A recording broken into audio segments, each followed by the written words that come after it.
Assalamualaikum warahmatullahi wabarakatuh. Salam sejahtera bagi kita semua, Shalom. Perkenalkan, nama saya Yunus Hendra dengan NIM 2429061011. Baik, saya akan menjelaskan pengaruh dari sejarah hukum. Nah, pengaruh dari sejarah hukum adalah untuk memahami kaidah dan institusi hukum yang ada saat ini.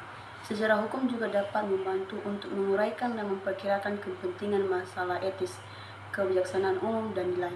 Sejarah hukum adalah cabang ilmu sejarah yang mempelajari, menganalisis, memverifikasi, menginterpretasi, menyusun dalil dan kecenderungan, dan menarik kesimpulan.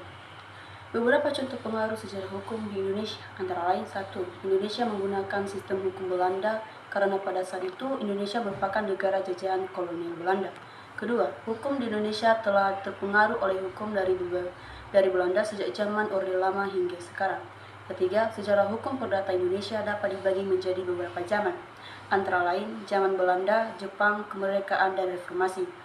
Keempat, setelah kemerdekaan, Indonesia kembali memberlakukan dan menerapkan hukum Islam yang bercorak keindonesiaan.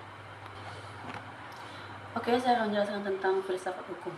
Filsafat hukum adalah cabang filsafat yang mempelajari hakikat hukum, etika, dan tingkah laku yang berkaitan dengan hukum. Beberapa hal yang dibahas dalam filsafat hukum antara lain hakikat hukum, tujuan hukum, alasan mengapa orang menaati hukum, alasan mengapa negara dapat menghukum, hubungan hukum dengan kekuasaan. Filsafat hukum memiliki beberapa aliran, diantaranya aliran hukum alam, positivisme hukum, utilitarianisme, mazhab sejarah, sosiologikal jurisprudence, realisme hukum, Frederik. Filsafat hukum memiliki beberapa karakteristik, diantaranya bersifat menyeluruh dan universal, bersifat mendasar, bersifat spekulatif, bersifat reflektif kritis. Filsafat hukum berperan penting dalam pembentukan hukum di Indonesia.